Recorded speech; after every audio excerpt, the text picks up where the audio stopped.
Halo semuanya, welcome to my channel. Terima kasih udah menyempatkan waktu buat nonton video aku ini. Semoga bisa ditonton sampai selesai dan semoga video ini berguna buat kalian.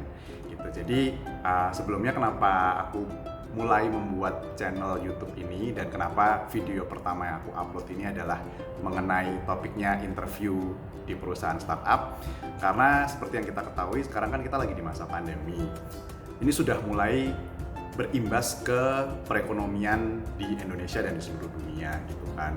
Nah, dan aku juga udah dengar sebetulnya ada beberapa teman-teman aku juga yang kena PHK atau kena layoff gitu. Jadi sekarang mereka sedang mencari kerja. Nah, makanya aku bikin video ini dengan harapan supaya teman-teman semua yang di luar sana yang menyaksikan video ini juga ketika saat ini sedang berusaha mencari kerja, semoga tips-tips mengenai interview atau wawancara kerja yang akan aku berikan ini bisa berguna buat kalian. Gitu. Nah, jadi tanpa berlama-lama lagi, ayo kita mulai. Gitu. Oke. Nah, kita langsung ke topik yang pertama nih. Apa yang perlu dipersiapkan sebelum teman-teman memulai interview di perusahaan startup. Nah, sebetulnya ini cukup simpel dan ini sebetulnya cukup mirip juga dengan perusahaan-perusahaan lain pada umumnya, gitu ya. Yang pertama, pastinya ketika sudah ada jadwal interview, yaitu kalian harus rajin berkomunikasi dengan pihak rekruternya. Pastikan bahwa kalian konfirmasi kehadiran juga, selalu cek email, selalu cek WhatsApp atau metode komunikasi kalian dengan rekruternya dari perusahaan tersebut yang ingin kalian lamar. Jangan sampai ketinggalan dan jangan sampai kelewatan gitu ya. Jadi rajin-rajin ngecek gitu. Itu yang pertama. Kemudian yang kedua yang perlu disiapin sebelum interviewnya itu sendiri adalah pastikan bahwa kalian tahu kalau misalkan bukan dalam kondisi pandemi kan biasanya interviewnya fisik ya, face to face ya. Pastikan kalian juga udah ngatur atau menghitung jarak dari tempat tinggal kalian ke tempat interviewnya. Nah, kalau dalam masa pandemi ini ya yang harus kalian pastikan adalah pastikan koneksi internet kalian itu bagus di rumah gitu kan. Jadi kalau interviewnya memang menggunakan video call, jadi pastiin bahwa koneksi internet kalian itu oke gitu, karena jangan sampai nanti di tengah-tengah keputus atau bahkan sebelum waktu mau mulai aja udah kayak susah mau connect terus akhirnya malah jadi interviewnya batal. Nah, karena biasanya kalau kayak gini itu walaupun banyak perusahaan yang memaklumi kondisi seperti ini, tapi ada juga perusahaan-perusahaan atau user-user yang lumayan strict gitu ya soal urusan begini. Itu biasanya kayak oh ya udah kalau lu nggak datang ya udah berarti kita cancel. Itu kan kalian nggak mau kan kayak gini hanya karena koneksi internet atau kalau lagi interviewnya face to face hanya karena kalian telat gara-gara salah memperhitungkan jarak gitu. Jangan sampai itu terjadi buat kalian. Nah, terus ketika mau mempersiapkan interviewnya itu sendiri, itu jangan lupa juga kalian ngelakuin research dulu sebelum kalian mulai interviewnya. Nah, yang aku maksud research itu adalah ya kalian paling nggak harus baca dulu job desk atau deskripsi pekerjaan yang kalian lamar itu seperti apa, tanggung jawabnya kayak apa, persyaratannya kayak apa. Jangan lupa juga cari tahu tentang perusahaannya, bergeraknya di bidang apa, barang atau jasa yang ditawarkan seperti apa, model bisnisnya seperti apa. Itu penting banget karena saya sendiri sebagai salah satu interviewer, aku juga sering menemukan kandidat-kandidat yang kayak datang ke kantor buat interview tapi bahkan kayak nggak tahu perusahaan aku ini tuh ngapain, bergerak di bidang apa gitu. Dan ketika ditanyain, kamu tahu nggak kita bergeraknya di bidang apa, produk apa yang kita tawarkan, terus kalau misalkan kamu kerja di sini tuh sebetulnya menurut kamu yang bisa diimprove dari perusahaan kita tuh apa. Nah, itu biasanya tuh ada aja yang nggak mau cari tahu di awal gitu, padahal itu kan informasi yang sebetulnya publik ya, sifatnya ada di informasi umum. Nah, itu jangan sampai itu terjadi buat kalian karena itu nilai minus banget sih kalau sampai kalian nggak tahu. Nah, kalau mau dapat nilai plus lebih jauh, selain research soal perusahaannya, research juga soal interviewer kalian. Biasanya kan kalau dari recruiter kalian akan dikasih tahu nih, besok kamu akan interview dengan Bapak X ya atau Ibu X. Nah, kalau kalian sempat boleh browsing gitu. Kalau aku sih biasanya pakai LinkedIn. Jadi kayak sebelum aku interview aku akan melihat dari LinkedIn dulu. Aku search profile calon interviewer aku, jadi aku juga bisa tahu uh, orang ini tuh backgroundnya kayak apa ya gitu, dan pengalaman sebelumnya seperti apa, udah berapa lama di perusahaan yang sekarang. Jadi dengan itu aku juga bisa lebih enak gitu, lebih bisa nyambung ketika interview sama si calon employer ini. Terus sebelum menghadiri interviewnya ya, selain tadi datang tepat waktu, ya pastikan juga pakaian kalian tuh rapi dan sesuai gitu ya. Jadi yang aku bilang rapi ini nggak usah berlebihan. Kalau di perusahaan startup itu kan kulturnya atau budayanya lumayan santai. Jadi sebetulnya kalian nggak harus, kalau yang buat yang laki-laki ya, dulu aku pertama kali interview di perusahaan aku yang sekarang ini, dulu aku datang interview itu rapi banget, jadi pakai kemeja lengan panjang, pakai jas, pakai dasi. Wah itu malah aneh banget sih itu, waktu aku masuk aja udah diliatin orang-orang gitu kan. Dan that I look back at it, itu kayak kok lebay banget ya gitu. Jadi kalau kalian emang lagi interviewnya di perusahaan startup, nggak usah yang segitunya gitu. Jadi pakaiannya modelnya business casual aja gitu. Jadi kalau kalian nggak tahu business casual itu apa, kalian bisa googling sebetulnya business casual attire for men atau business casual attire for women. Jadi biasanya itu aja cukup. Tapi ya itu intinya nggak usah terlalu berlebihan lah gitu, karena toh juga memang ya kamu melamar di perusahaan startup, isinya banyak orang mudanya juga, kulturnya juga sebagian besar startup yang saya tahu, atau bahkan semua startup yang saya tahu itu kulturnya lumayan informal sih gitu. Jadi kalau kamu pakai yang terlalu rapi banget, malah nanti kesannya gimana gitu. Nah itu persiapan yang bisa kamu lakukan sebelum memulai proses interview itu sendiri.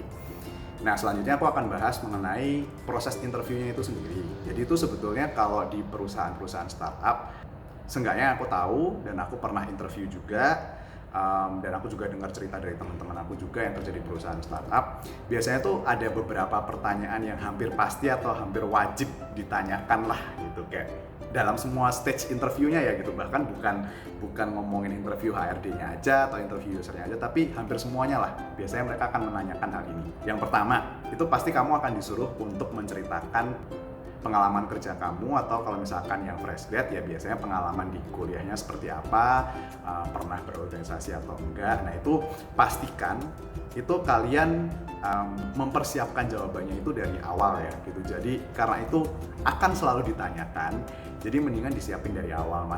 Karena kan aneh banget ya kalau misalkan kalian ditanyain, jadi sebutkan pengalaman kerja kamu selama 5 tahun ke belakang gitu misalkan. Terus kayak kalian sendiri malah mikir, aduh gue dulu ngerjain apa ya gitu. Kayaknya aneh banget gitu, dan malah kelihatan banget jadi nggak siap. Jadi baca dari CV, make sure juga antara informasi yang kalian sampaikan dengan informasi yang tertulis di CV itu konsisten gitu. Jangan sampai CV-nya ngomong kalian kerja di perusahaan A dari 2015 sampai 2018, terus kalian nyebutnya iya saya kerja di perusahaan A itu dari 2015 sampai 2017 aja lah. Ini nanti nggak sinkron, biasanya akan menimbulkan pertanyaan. Terus pertanyaan wajib yang kedua yang hampir selalu ditanyakan itu adalah kenapa kamu apply atau kenapa kamu ngelamar di perusahaan yang sedang kamu lamar ini gitu. Alasannya apa yang mendorong kamu? Atau alternatif pertanyaan dari itu adalah kenapa kamu memutuskan untuk resign dari perusahaan yang lama atau perusahaan yang sekarang dan memutuskan untuk apply ke perusahaan yang sedang kamu lamar ini gitu. Itu biasanya juga pertanyaan wajib. Aku sih nggak sarankan untuk bohong ya, atau kayak bukan bohong sih, mungkin kayak terlalu sugarcoat atau terlalu kayak ngasih pemanis gitu. Kalau memang kamu alasannya, saya merasa tempat saya sekarang ini bekerja, saya udah 5 tahun, ini kontribusi saya, tapi kontribusi saya ini tidak pernah dihargai oleh perusahaan, ya bilang aja, fair-fairan aja gitu. Aku rasa sih dari interviewernya juga pasti akan mengerti kalau kamu jujur. Cuma ya asal alasannya jangan yang kayak iya karena kemarin saya dipecat karena kayak saya melakukan sexual harassment gitu ke rekan kerja saya. Wah ya kalau itu sih gawat banget gitu ya. Jadi ya kalau itu mohon maaf, aku juga nggak bisa kasih tips ya gitu kan. Jadi ya selama kalian perilakunya normal-normal aja, selama kalian baik-baik aja di kantor, selama kalian kerjanya juga oke, dan memang kalian pengen cari opportunity baru yang lebih menantang, atau kalian merasa kurang berkembang di perusahaan yang sekarang, ya udah bilang aja, jujur aja gitu. Aku rasa juga orang pasti ngerti kok gitu. Dan sebetulnya kalau ngomongin lama masa kerja, ya biasanya kalau kurang dari setahun kalian akan ditanyain sih, ini kok lu belum setahun udah mau pindah gitu. Tapi ya jawab aja sejujur-jujurnya sih, menurut aku nggak ada gunanya juga bohong, karena kalaupun kalian bohong hanya untuk memberikan jawaban yang manis, itu pada akhirnya juga nggak akan berguna juga sih gitu kan. Karena ketika nanti kalian sampai misalkan diterima pun, ya itu bukan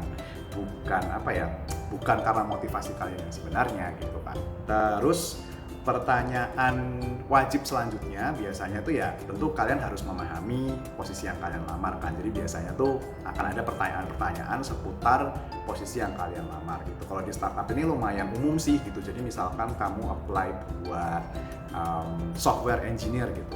Nah pasti akan pertanyaan-pertanyaannya juga ya seputar bahasa pemrograman apa yang kamu kuasai. Terus mungkin nanti akan dikasih soal atau analisis mengenai algoritma pemrograman dan lain sebagainya. Itu wajar banget. Kalau misalkan untuk customer service gitu, misalkan customer service agent, ya kamu pasti akan ditanyain pernah punya pengalaman nggak sih misalkan menangani pelanggan, komplainan pelanggan, terus kayak apa pengalamannya gitu.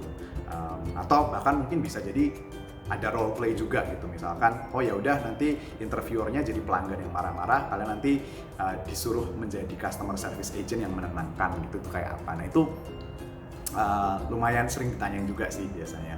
Pertanyaan-pertanyaan yang lain mungkin yang cukup umum juga adalah biasanya dari interviewer akan ngetes kecocokan kalian dengan culture atau budaya dari perusahaan tersebut gitu. Kalau misalkan ada perusahaan startup yang memang sangat menghargai, ya pokoknya ini kerjaannya serabutan, apapun harus bisa dikerjain. Nanti kalian pasti akan ditanyain juga tuh kayak gimana kalau misalkan nanti kamu diterima di sini posisinya A, tapi nanti ada kerjaan-kerjaan atau tugas-tugas yang nggak berhubungan dengan posisinya A. Kamu siap nggak menghandle? Kamu ikhlas nggak menghandle atau ngerjainnya gitu. Dan itu juga biasanya ditanya untuk melihat kecocokan gitu. Jadi kalau udah ngomongin culture atau budaya dari perusahaan sih, yang bisa aku bilang itu kayaknya bukan siapa yang benar siapa yang salah ya gitu, tapi memang ya beda-beda aja sih gitu kan tiap-tiap perusahaan gitu. Jadi ya kalau memang kalian nggak cocok dengan budayanya, ya jangan dipaksa untuk ngomong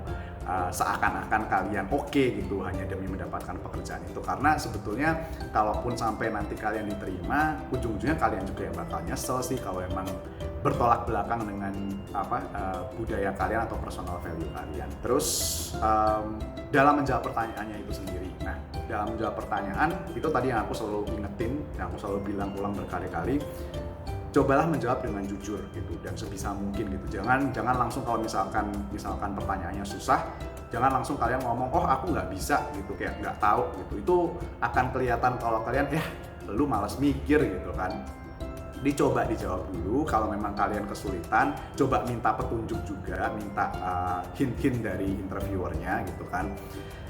Usahain lah pokoknya jawab gitu sebisa mungkin gitu. Kalau memang pada akhirnya sampai udah berusaha sebisa mungkin tapi tetap nggak bisa jawab, ya udah akuilah dengan jujur gitu bahwa ya ini memang saya bisanya jawab sampai sini aja nih gitu. Untuk selanjutnya saya memang belum tahu jawaban lanjutannya gitu. Kadang dari interviewernya pun sebetulnya mungkin mereka juga tidak mengharapkan jawaban yang sempurna gitu, tapi mereka ingin lihat seberapa gigih kalian mencoba menjawab dan seberapa rendah hati atau humble enough untuk mengakui bahwa kayak iya memang saya nggak bisa gitu. Kadang itu juga yang dites sih gitu. Terus biasanya kalau di akhir interview, interviewernya akan nanya balik ke kalian gitu kayak ada pertanyaan nggak buat saya gitu. Nah gunakan kesempatan ini untuk bertanya atau untuk menggali informasi lebih jauh tentang perusahaan yang kalian lamar ini. Kenapa?